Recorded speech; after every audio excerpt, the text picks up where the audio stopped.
vienas nuo kito priklausomi. Tiek gerąją, tiek blogąją prasme. Ir tokios priklausomybės, jeigu jos geros, jeigu iš to yra kažkoks užsipildymas, yra kažkoks resursas, yra kažkoks ėjimas į priekį, tai tada labai gerai. O jeigu toje priklausomybėje žmonės tiesiog kankina vienas kitą, reikalauja iš vienas iš kito to, ko jiem trūksta, kad tu man dabar duok to, o aš tau duočiau to, o čia tu man privalai tą, o aš tau privalai tą, tai ko gero tai neveda į kažkokį gerą ir sėkmingą gyvenimą, o veda į destrukciją ir susinaikinimą kažkokį santykių ar ten kol bebūtų. Ne? Tai pirma tezė mano tokia, kad mes visi savotiškai esam priklausomi, tik tai klausimas nuo ko ir ar tai yra tom abiem pusėm naudinga.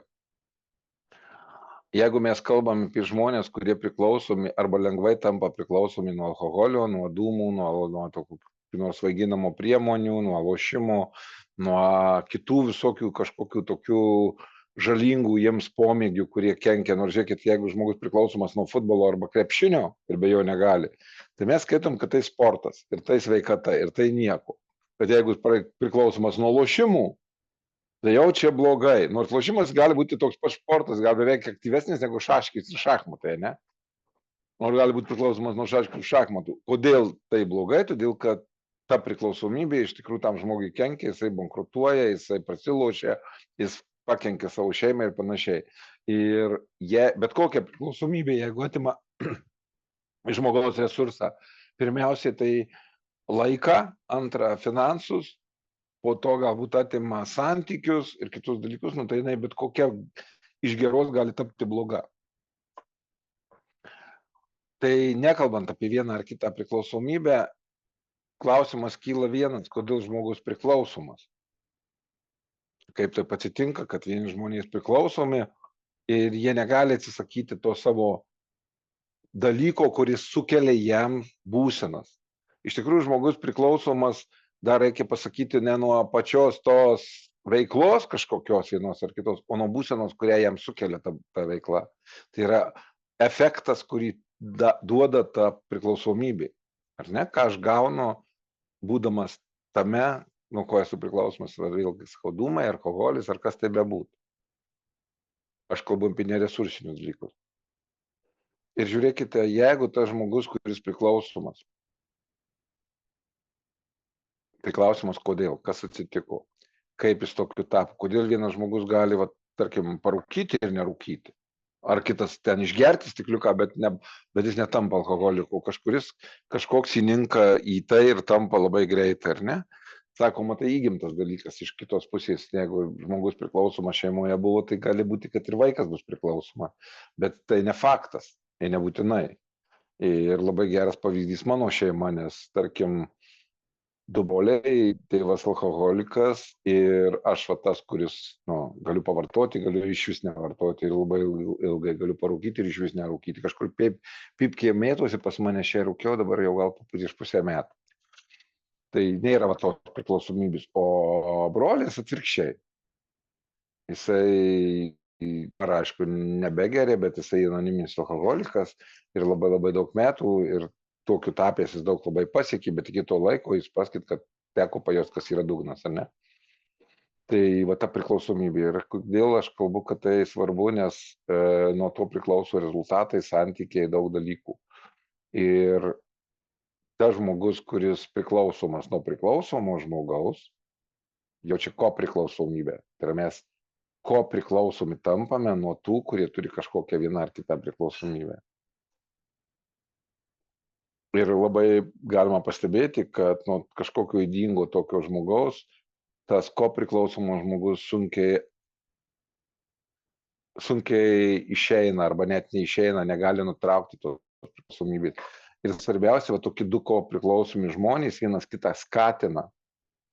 Kaip ir keistai beskambėtų žmona norinti, kad tarkim vyras ten negertų, kitų savo elgesių nesąmoningai skatina tą gėrimą. Su kažkokiu bendravimu, nebendravimu, priekaištavimu, nepriekaištavimu, ten buvimu, nebuvimu, bet tam tikro elgesiu, trigerina jį ten naudoti ar vartoti, o po to jinai pati nuo to kenčia, pati sako, kaip tai blogai, bando ten viską keisti, daryti, niekas neišeina, nes kada tai daro, tada jis kažką kito daro ir jie vienas kitą va, taip palaiko toje kopriklausomybėje. Vienam reikia, kad toksai būtų žmogus šalia, kitam reikia, kad toks žmogus būtų taip pat šalia, kad vienas kitą papildytų tuo, ko trūksta. Ne, savotiškai baisiai skamba, bet taip jau yra. Bet tai labai sunku tam kopriklausomam žmogui, bet jis kažkodėl turi tokį žmogų ir jo nepalieka, neišeina, nesiskiria, nes kažkokią tai tą centrinę giluminę naudą, tą tikrai naudą, kuri tokia netiesioginė, jisai iš to gauna. Užsipildo save kažkokiais psichologiniais dalykais ir panašiai. Tai kalbant apie visus, žiūrėkit, priklausomus žmogų, nes ir kopriklausomus žmonės, gali būti kopriklausomi vienas, kaip aš sakiau, nuo kito du žmonės. Yra vienas kažkoks dalykas, kuris juos riša. Kodėl jiems kažko to reikia. Tai toks mano geriausiai žinomas pasakymas, kodėl kažko reikia, pasakymas išgirdimas galbūt, ne man insidas. Tai visi šitie žmonės vaikystėje buvo nepripažinti. Jiems trūko kažkokio tai svarbių žmonių, dažniausiai tėvų, meilės ir pripažinimo. Ką reiškia pripažinimo? Tokio palaikymo, bet ne taip, kaip mes suprantam palaikymą, kad padėjimą, o atvirkščiai palaikymą, tai vadinasi paskatimą, pagyrimą. Vadinasi, tokius žmonės buvo nepastebim, kad su jais viskas gerai, kad jiems viskas gerai, kad pagirti ir kad pasitenkintų savim, kad aš patenkintas savim, nes aš toks patogus, tobulas ir mane giria, aš visakoks. Tai tas pastebėjimas ir palaikymas iš tos pozityviosios pusės, ar ne? Labai svarbus vaikystėje, kad vaikas jaustų meilę ir pastovų tokį gerų savybių pabrėžimą, palaikymą, pastebėjimą, koks tu ten tuo šaunus arba koks tu tuo šaunus. Vaiką užpildo. Vaikas lieka vidumi savim harmoningas ir užsipildęs. Toks žmogus, jisai sveikas, jisai žino galbūt ir savo trūkumus, bet tikrai žino savo privalumus ir jisai tuo patenkintas ir jam kaip ir nieko netrūksta. Suprantate, jisai tiesiog sveika asmenybė, nes jis galbūt nenori, gauna kažkokių tai kritinių dalykų, bet jame daug to, kad jam buvo sakoma, koks jis tobulas, geras ir panašiai. Ir jis iš to vaikystėje gavo pakankamai daug pasitenkinimo.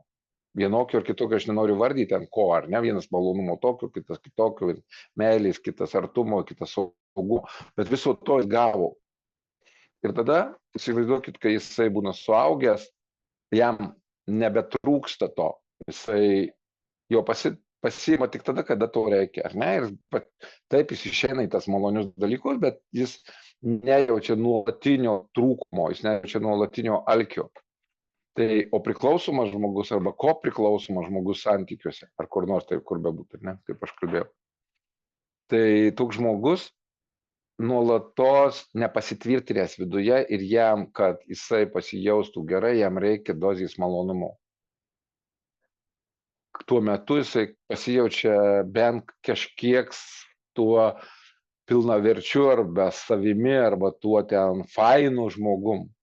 Ne, kad man dabar gerai, fainai, aš galiu atsipalaiduoti, man smagu ir panašiai. Ir įsivaizduokit, kad jeigu vaikystėje to labai trūko, visą gyvenimą tai bus siekiamybė. Ir tada žmogui pradėjus kažkuo naudotis, labai sunku to atsikratyti. Nes tai užpildo mane dalį, kurios mane tuščia, kurios trūksta, o užpildymo pastoviai reikia, nes neužsipildau, tik tai papildau ir išsenka, aš visada nepakankamas, nes nepakankamas buvau vaikystėje.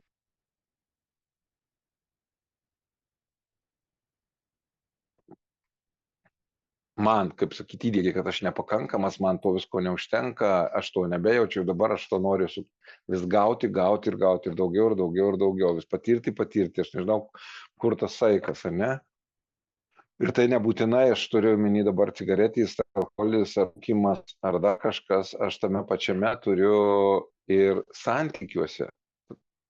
Du žmonės tarpusavį, kada prisiriša vienas prie kito, ten vyksta ta simbiozė, vienas be kito negali, vadinasi, viena puselė užpildo kitą puselę, atsitinka tai, kad Va čia ta kopriklausomybė, ar ne? Nes aš be tavęs esu nepilnas, pustuštis ten, kažko man trūksta.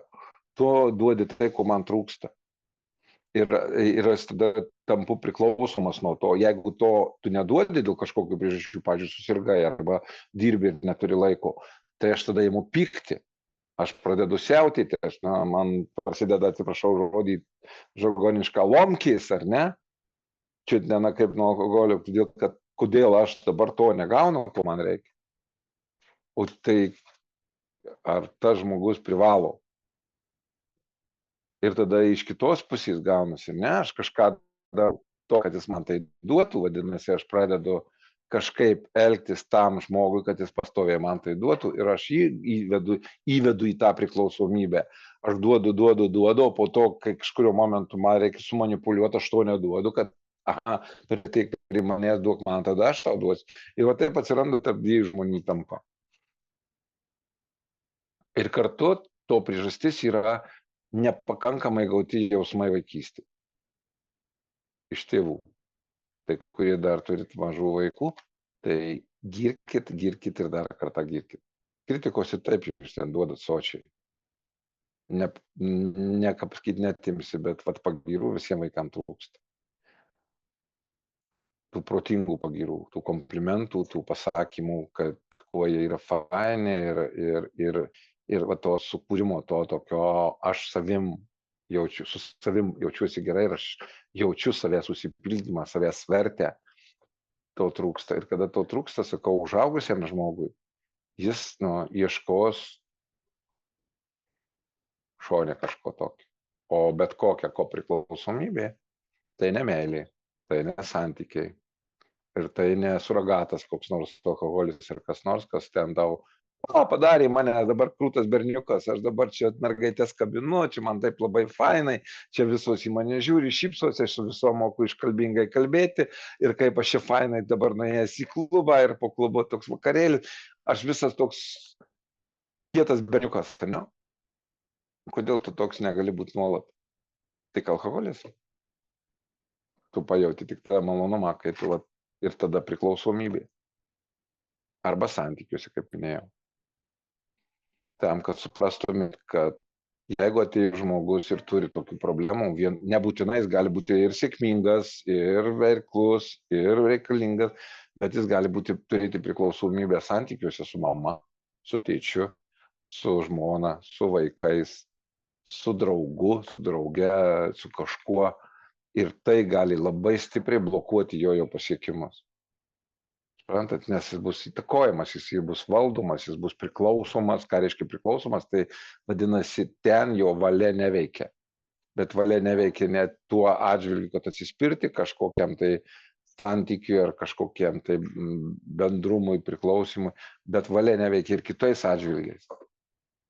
Jeigu tai dėti ant svarstyklių vieną ar kitą, jis visada pasirinks priklausomybę, netgi to nenorėdami. Nes be to negali. Kaip išeiti, yra galimybių, bet labai sudėtingas sudėtingas tas procesas ir reikalaujantis pastangų, bet galima. Vienintelis būdas, kaip tau pasiekiama, va čia jau gali padėti ir coachingas. Tai tokiam žmogui reikia padėti susigrąžinti savivertę, susigrąžinti pasitikėjimą savim ir užsipildyti, skambės dabar taip banaliai, bet besąlyginę meilę pirmiausia savo, tada per tai ir kitiem. Tai yra vadinasi išmokti būti patenkintų savimi,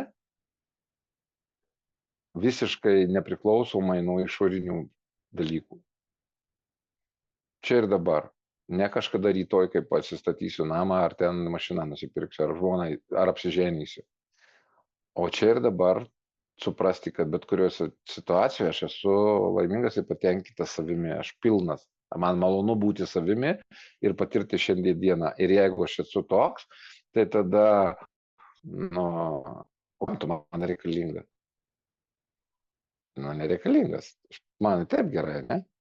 Bet jeigu man pastoviai fainai ir gerai, tai norėsi su kažkuo tai pasidalinti. Ir visada sakau, kai žmogui kažko trūksta, jis tikrai to neduos, o jei duos, tai paprašys labai didelę kainą atgal. Jeigu to, ko trūksta, dar kažkiek turi, tai tikrai duodamas, paprašys labai stipriai atgal. O jeigu jis, įsivaizduokit, užsipildęs, kaip ta taurė ir per kraštus bėga ir jam labai fainai, nu, tai jis tikrai nelaiskys pro šoną, jisai pradės dalintis su žmonėm, kurie jiem patinka. Tai va čia būtų tas toksai, per metaforą, bet kad jums suvokti, ar ne, kaip padėti žmogui, tai pirmiausiai susigrąžinti savo save ir užsipildyti savim save. Ne kažkokio laukti žmogaus, kuris puselį mane užpildys. Nu ir ką? Anksčiau ar vėliau turėsit pretenzijų tai puseliai.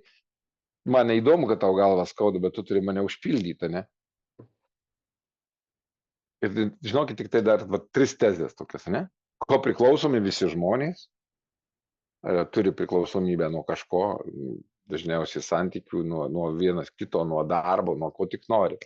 Galima bet kur rasti dalykus, kad mes prie kažko prisirišę, mums kažkas labai svarbu, mes negalim, kad ir kenčiam, bet negalim to nutraukti.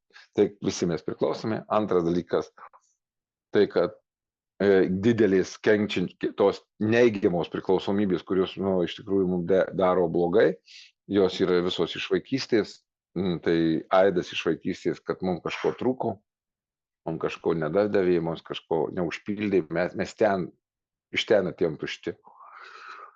Ir trečias dalykas, kad kiekvienam žmogui iš tikrųjų galima padėti ir pagrindinis padėjimas, tai reikia jam suprasti ir užsipildyti save, kaip puzlių susirinkti save ir tada viskas bus kitaip ir gerai.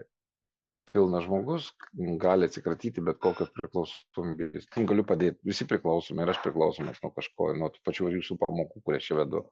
Kartais labai būna nepatenkintas, bet niekaip negaliu atsikratyti. Ir va, tai jau pirmas požymis, kad šita priklausomybė nieko gero ir jau jei negali pabėgti, vadinasi problema. Jau gali pas kaučerį ar psichologą ir tvarkyti. Jeigu kenti ir negali to niekai paleisti, tai jau yra klausimas, kurį turi spręsti. Tai kaip sprendžiat vygantai savo šitą? Ai toliau. Kol kas dar nelaukia sprendimas koks nors. Bet jeigu vėlgi suprantat, jeigu tas tavo priklausomybės, mes visi turime smagių ir gerų dalykų, kurie mums teikia resursą, ar ne? Jeigu tie dalykai resursiniai, jūs niekam su tuo nekenkėt, jums niekas nekenkė ir iš to tik tai nauda, nu tai kodėl tame nebūt? Tai kaifuoti reikia iš to, kurti tą sinergiją ir kaifuoti. Bet jausti, kada jau vidinis policininkas sako, palauk, klausyk, neužveži man prekių. Ir jeigu dabar aš čia iš tavęs to ir to negausiu, tai žiūrėk, kas bus. Tada aš tau irgi neduosiu tų prekių, va tų kitų prekių. Tada pažiūrėsim, kas bus. Ir pradeda vienas kitą auklėti. Katastrofa. Mes įprantam, mes turim įprotį, ne, mūsų įpročiai kaip žmonės labai greitai susiformuoja ir kai priprantam prie kažko, mes kartais net per tą įprotį net nepastebim, kad iš to resursinio malonumo tai tapo jau našta. Ir kai tampa našta, mes vis dar negalim atsikratyti. Va tada jau prasideda blogis. Kai dėl kažkokių tai priežasčių mes nemokam pasakyti savo stop. Va čia ta jau priklausomybė, kuri mums kenkia, bet kaip. Kas tai bebūtų. Tai reikia paklausti tokio klausimo, o ką tau tai suteikia? Tame procese pradžioj, prieš pradedant, prieš pagalvojant, po to pradedant, paskui darant, po to padarius, tai aš turiu menį, tarkim, vyno gėrimą, ar ne? Taip smulkiai. Visame procese, ką tu gauni? Tai ką gauni pačiam pagrindiniam momente? Kokius tau suteikia dalykus? Čia reikia išanalizuoti pakankamai detaliai. Kas tas tavo, tarkim, pasitenkinimas, ne? Nes tyčia nenaudoju žodžio malonumas, nes gali būti kitoks pasitenkinimas, ne? Galbūt ten perdėta drąsa, kuri atsirado, perdėta kabutės, bet atsirado drąsos dozė, ar ne? Ar atsirado, tarkim, iškalbos kokia nors dozė, ne? Aš pastebėjau, kad aš kai vieną kartą Zolotoje Gorskai išgėriau šiek tiek per daug, prilaužau, tai aš lenkiškai kalbėjau ir dainavau kartu. Ir nustebinau save, kad aš lenkų kalbą taip gerai moku, lenkai tie mane gyrė, kaip tu gerai su mum dainuoji. Oho, galvoju, ką daro tie stebuklingi lašai, ar ne? Dar jeigu lenkiškų pavadinimų, lenkiškai pradeda kalbėti. Tai jeigu japonišką paragaučiau, kas būtų, ar ne? Bet žiūkauju. Pagrindinis tikslas suprasti, ką tau duoda tai. Ir va tada, kaip tu labai teisingai ir pasakei, kai jeigu tau labai to reikia, nes aš lenkiškai pakalbėjau vieną kartą, čia buvo prieš kokį 15, 20, 10 gal, 15 gal metų. Pasidžiaugiau, pažvengiau iš manęs visi ir aš iš savęs pažvengiau ir baigėsi ir kažkaip 15 metų antro noro pakalbėti lenkiškai neatsirado. Tai va čia tas, vadinasi, nėra to, ar ne, bet jeigu tu gauni iš to vyno taurės, tarkim, ir tau tai duoda, tai nebūtinai gėrimo, kažkuo kitu. Ko gero, arbata neduos to pačio efekto. Tai pats procesas nepataps įpročiu. Tai tu tikrai neprisiriši prie to įpročio. Tam, kad prisirištum prie kito įpročio, kuris pakeis šitą įprotį, tai turi adekvačiai patenkinti tavo tą jausmą, kurį tu ten gauni, ar ne, tą pojūtį, būseną, kurią tu ten gauni. Ir va čia gali būti visai nebūtinai gėrimas. Gali, aš dabar tik iš lempo sakau, bet, jodinėjimas ant arklių.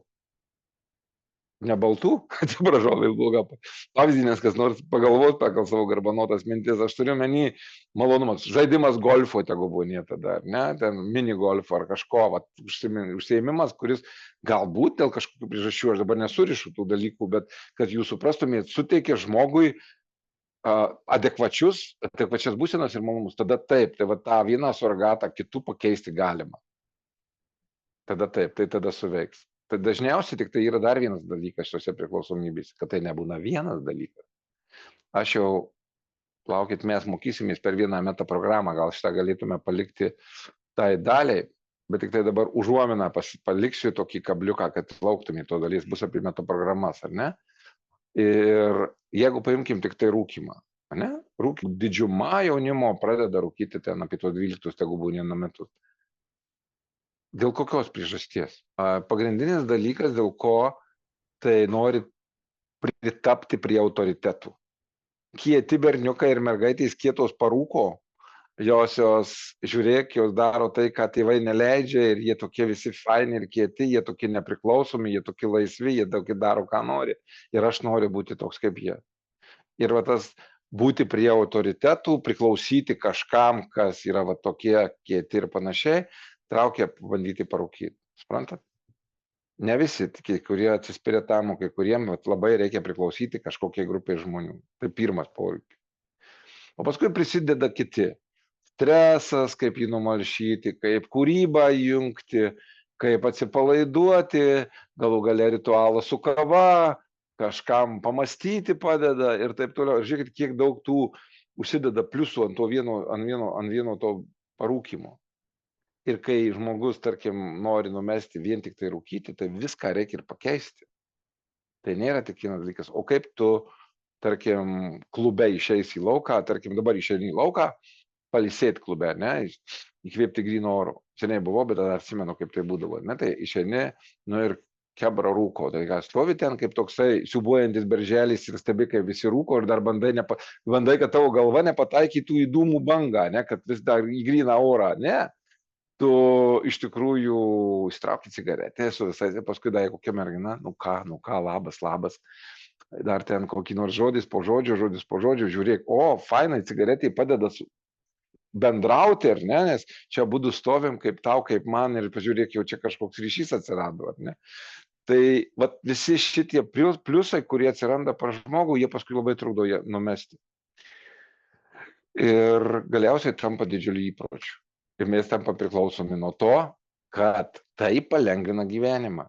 Nors tai yra apgauliai, saviapgauliai, bet mūsų protas labai lengvai ir labai greitai taip apsigauna. Ir kas mūsų pasąmonė, jinai tokia yra. Jinai tik pajauti, tau tai padeda, tugi to norėjai ir iš karto tai jungia kaip procesą. Ir tie procesai gali, kaip pasakiau, susisluoksniuoti. Ir tada vyno taurė, jeigu taip panendu, tai vieną tą malonumą tik tai surasti ir pakeisti juo, ko gero nepadės. Reikia ten iškrapštyti visą tą mechanizmą, surasti visus tuos dalykus ir tada padėti žmogui išeiti. Bet čia netgi apie nežalingus įpročius nekalbant. Lygiai tas pats, kai jūs coaching'e dirbsite, atrasite tuos dalykus, kad žmogui reikia daug ko atsikratyti, kad jam kažką pasiekti. Čia ir dabar.